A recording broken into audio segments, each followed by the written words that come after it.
Hello guys, welcome back to Chandola classes. और इस video में हम पढ़ने वाले हैं कक्षा 8 हिंदी वसंत की कविता दीवानों की हस्ती। देखिए, दीवाना मतलब जो किसने लिखी है, कवि भगवती चरण वर्मा जी ने ये कविता लिखी है। अब हम इसमें देखेंगे कि दीवानों की हस्ती। दीवाना मतलब होता है मस्त मौला इंसान, जो अपनी ही दुनिया में मस्त रहता है, उसे किसी भी चीज़ की परवाह नहीं होती, फिक्र नहीं होती। और हस्ती का मतलब है अस्तित्व या पहचान, कि दीवाने व्यक्ति की क्या पहचान होती है। चलिए इस कविता को पढ़ते हैं और इसके अर्थ को समझते हैं। हम दीवानों की क्या हस्ती है, आज यहाँ कल वहाँ चले, मस्ती का आलम है साथ चला, हम धूल उड़ाते जहाँ चले। इस पंक्ति में कवि ये कह रहे हैं कि दीवाने लोगों की हस्ती क्या होती है। कवि के क्या बताना चाहते हैं कि दीवाने की पहचान क्या होती है आज यहाँ कल वहाँ चले। कवि अपने आप को कहते हैं कि वो एक दीवाने हैं, ठीक है। उन्हें किसी चीज़ की फिक्र नहीं है, परवाह नहीं है। वो अपनी ही मस्त मौला दुनिया में वो कभी कहीं चले जाते हैं, कभी कहीं चले जाते हैं। कहते हैं आज यहाँ कल वहाँ चले। जरूरी नहीं है कि हम आज यहाँ हैं तो कल भी यहीं रहेंगे। कह रहे हैं ये हमारे मन का खेल है, जब हमारा मन करता है हम कभी भी किधर को भी चले जाते हैं। मस्ती का आलम है साथ चला, हम धूल उड़ाते जहाँ चले। कवि कह रहे हैं कि कभी जिस जिस जगह पर जाते हैं, कभी जिस जिस जगह पे जाते हैं, घूमने के लिए जाते हैं या किसी और कारण की वजह से जाते हैं, तो अपने साथ सारी खुशियाँ समेट कर ले जाते हैं। जिस जगह में कभी प्रवेश करते हैं उस स्थान में कभी खुशियाँ बिखेर देते हैं। दूसरी पंक्ति, आए बनकर उल्लास अभी, आंसू बनकर बह चले अभी, सब कहते ही रह गए अरे तुम कैसे आए और कहाँ चले। कवि कहता है कि जिस प्रकार कवि ने यहाँ पर हमें समझाने के लिए, देखिए हम कह सकते हैं जिस प्रकार हमारे घर में अतिथि आते हैं तो अतिथियों के घर पे आने पर हमें बहुत खुशी होती है, लेकिन जब वही अतिथि हमारे घर से विदा ले रहा होता है तो हम सब लोग निराश हो जाते हैं, हम रोने लगते हैं। तो हम कहते हैं कि अरे रुकिए, आप अभी अभी तो आए हैं, कुछ ही दिन तो आपको यहाँ पे आए हुए हैं, आप थोड़ा और ठहरिए।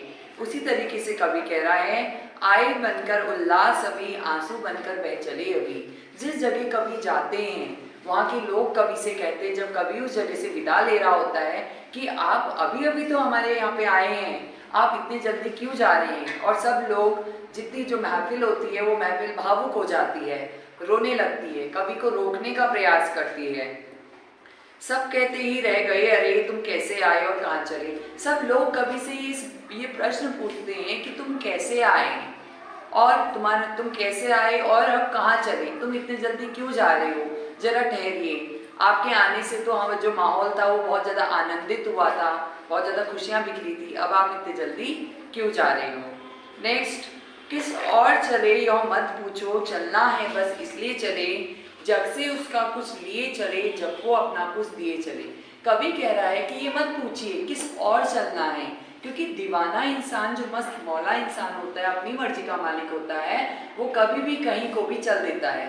कवि कह रहा है कि मुझसे ये प्रश्न मत पूछिए किस और चले, मेरा जाने का कोई ठिकाना नहीं है, मैं कभी भी किधर को भी चल देता हूँ। कह रही है चलना है बस इसलिए चले, मेरे मन में आता है कि मुझे चलना है तो मैं कहीं को भी चल देता हूँ। जग से उसका कुछ लिए चले, जग को अपना कुछ दिए चले। कवि कह रहे हैं कि जग हमें बहुत कुछ देता है, जल हमें, ये जो संसार है हमें जल पानी देता है, हवा देता है, ठीक है, हमें खाने के लिए अन्न देता है, बहुत सारी चीजें देता है, तो इसके बदले में भी हमें जग को कुछ देना है। इस संसार में हम अच्छे अच्छे काम कर सकते हैं, लोगों को खुश कर सकते हैं, लोगों के जीवन में खुशियां बिखेर सकते हैं, यही उपहार हम इस पूरे संसार को दे सकते हैं। अगली पंक्तियों में कवि क्या कहता है, देखिए, दो बात कही दो बात सुनी, कुछ हंसे और फिर कुछ रोए, चक्कर सुख दुख के घूंटों को हम एक भाव में पिए चले। कवि कहता है ये तो दुनिया है और दुनिया में आपको अलग अलग तरीके के लोग मिलेंगे। दो बात कही दो बात सुनी, ठीक है, कभी हम कोई दो बात कहते हैं और कभी हम दो बात सुनते हैं, यही जीवन है। कभी हमें कुछ कहना पड़ता है, कभी हमें कुछ सुनना पड़ता है, कुछ हंसे और फिर कुछ रोए। ये अब हो सकता है किसी को किसी की बात पर रोना आ जाए और किसी को हंसी आ जाए। तो कवि कह रहा है ये एक संसार है, यहाँ पर हम कुछ कहते रहते हैं, सुनते रहते हैं, कहना सुनना चलते रहता है, और फिर ये तो दुनिया के मन की बात है कि किसी को वो हमारी कही हुई बात अच्छी लगती है और किसी को हमारी कही हुई बात पसंद नहीं आती है। कह रहे छक्कर सुख दुख के घूंटों को हम एक भाव में पिए चले। कवि कह रहा है जीवन सुख और दुख का बंधन है, इसमें सुख भी आते हैं और दुख भी आते हैं। तो सुख आ रहा है तो हमें सुख, जैसा सुख वैसा दुख, तो दोनों का आपस में संगम है। कह रहे हम एक भाव में पिए चले। कह रहा है कि हम सुख और दुख की जो घुटे हैं इनको एक भाव में पिए चले, मतलब कि जैसा जीवन चल रहा है उसको चलने दें। सिर्फ अपनी जितनी भी हमारी फिक्र है, टेंशन है, उसको छोड़ दें।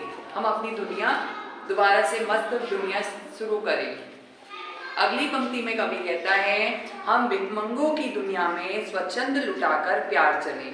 देखिए यहाँ पर भिखमंगा शब्द जो आया है वो कोई गरीब इंसान के लिए नहीं आया है जिसके पास सर छुपाने के लिए छत नहीं होती, या तन ढकने के लिए कपड़े नहीं होते, या भोजन नहीं होता। भिखमंगे यहाँ पर जो शब्द है उसका मतलब है निराश।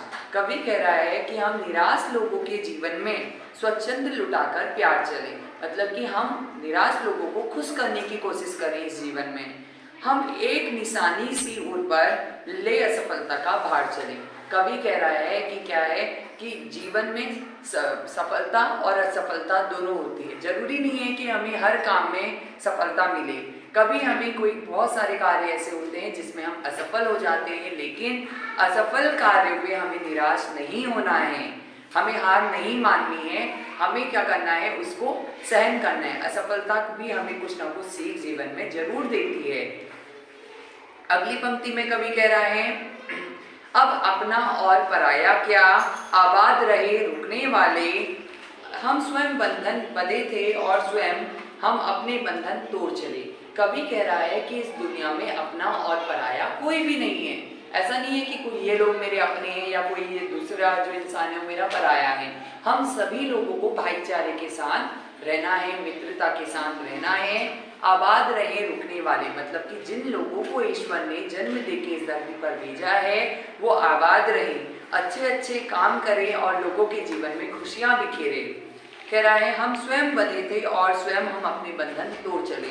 हम स्वयं ही, मनुष्य का स्वभाव ऐसा होता है कि वो खुद ही लोगों से बंधन जोड़ता है, रिश्ते बनाता है, और फिर कभी उसे लगता है कि वो उसके जो बनाए हुए रिश्ते हैं वो सही नहीं चल रहे हैं, अगर उसके मन को कोई ठेस पहुंचती है तो वो मनुष्य एक क्षण में ही वो सारे बंधन तोड़ देता है।